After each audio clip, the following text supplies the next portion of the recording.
Olga Matveyeva is married to Sergei Matveyev Sr. Like her husband and son, she too works on a bridge. Troitsky Bridge was built during a period of rapid technological development in the early 20th century. It was designed by a French company. We call it the French fop. It's like the Eiffel Tower, the loveliest one. During the inaugural ceremony that was timed to coincide with St. Petersburg's 200th anniversary in 1903, Nicholas II was handed a velvet cushion. At the push of a button, the monarch set in motion the span mechanism. Troitsky Bridge is the most advanced facility even today. Its inner workings are where all of the state-of-the-art technological advances are utilized. Olga inspects the area, and this means covering several kilometers a day, walking up and down many stairs. We have fitness, aerobics, and a workout room here. All inside one bridge.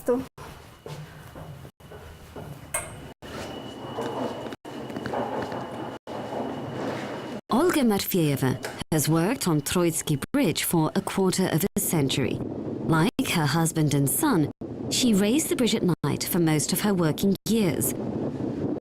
Now she devotes more time to her family.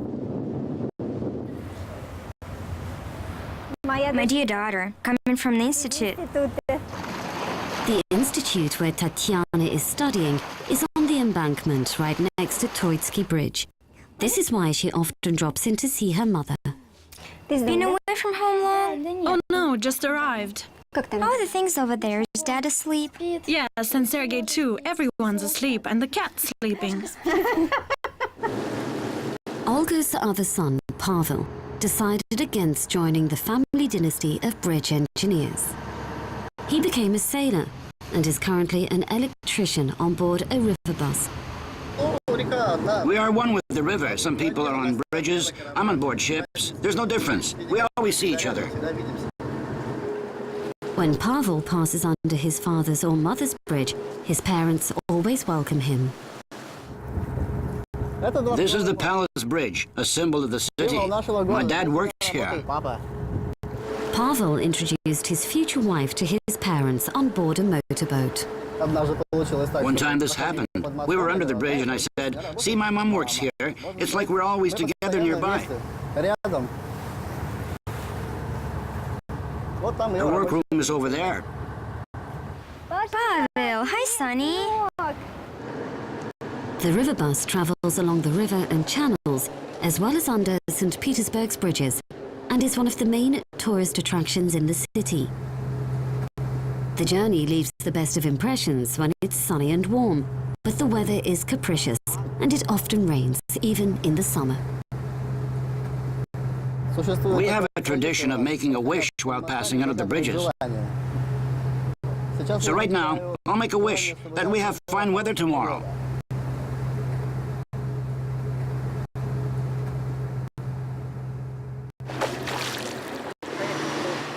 St. Petersburg motorists also make a wish when approaching a bridge. They pray that there are no traffic jams. The huge metropolis, where the number of cars increases by several times each year, is clearly short of crossings. Practically all of these St. Petersburg bridges are rather old, and in order to keep them in a good working condition, continuous preventative maintenance is required. To provide prompt maintenance, a specialized emergency service team has been organized. The mobile team is on 24-hour duty, so the staff occasionally have free time to play billiards. There are moments when you have time. We can't work during the day because of the jams, and you can't park on the bridges. Game's over. Bolshoy-Okhtinsky Bridge. We have a call.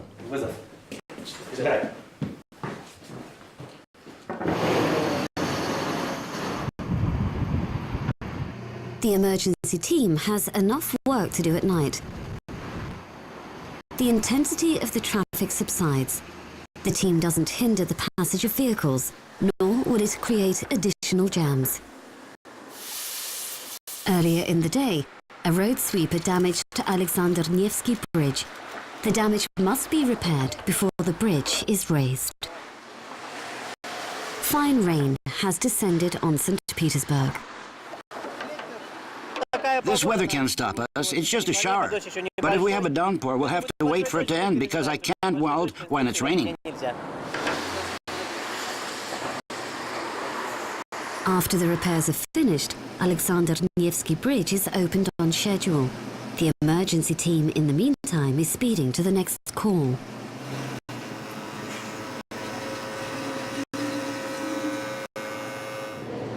They reached Peter the Great Bridge in heavy rain, but the defect proves to be serious and the team get down to work.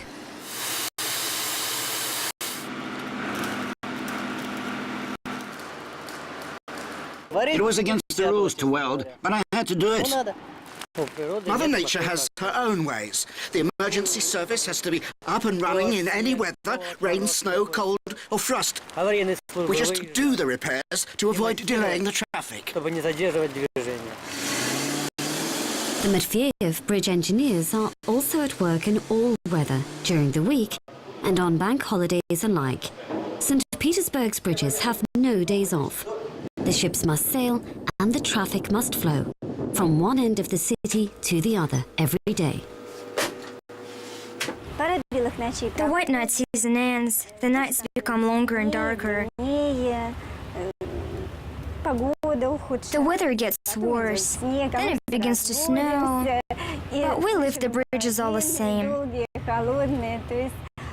There are long, cold nights. I mean, our profession has different modes, as far as we are concerned.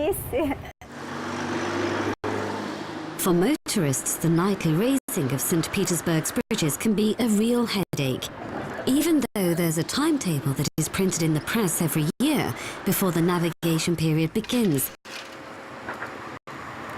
The details are also published on calendars and leaflets, but many motorists get the timing wrong. The right side is blocked. The red light's on, but some motorists, seeing the red light, don't slow down.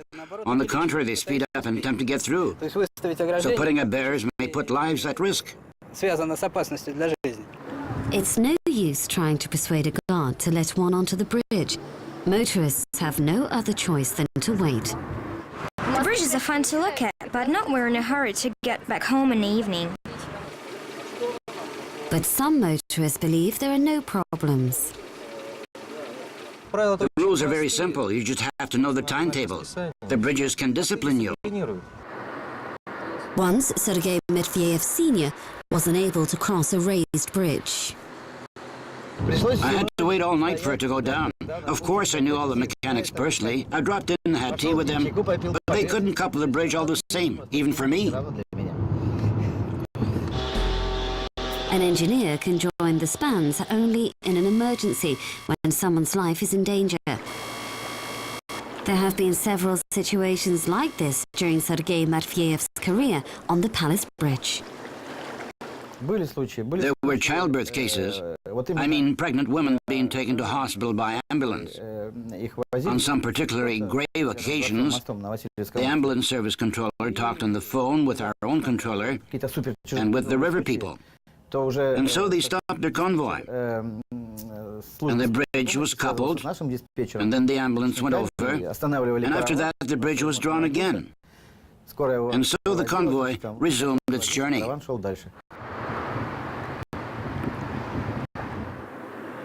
A new suspension bridge was built several years ago ahead of the Neva's latest drawbridge, the Volodarsky.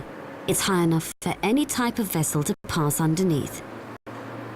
But one has to drive 17 kilometers from the city center to this bridge, and many motorists, as before, prefer to wait for the downtown bridges to be coupled.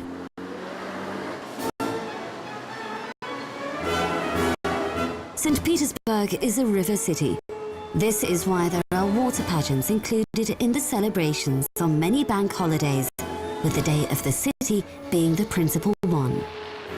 The stretch of the Neva between the Palace Bridge and Troitsky Bridge is turned into a huge stage, while the historical buildings on either side form a majestic natural setting. The main feature in the pageant is the standard, an exact copy of Peter the Great's frigate.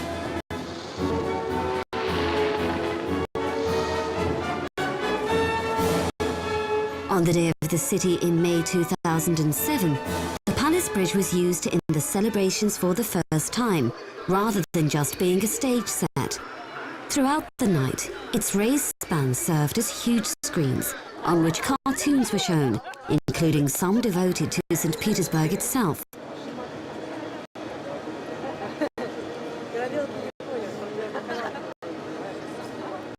There are many festive traditions in St. Petersburg. In late June, for example, the city enjoys its most romantic festival, the Crimson Sails, dedicated to school graduates.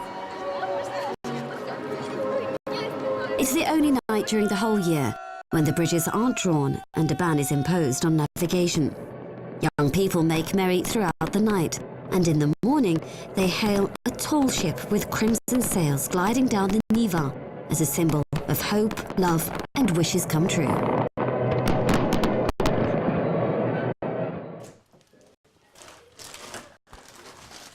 Daddy! Children! I'm home. Olga Matveeva is back from work, while her husband and son are yet to leave for the night shift.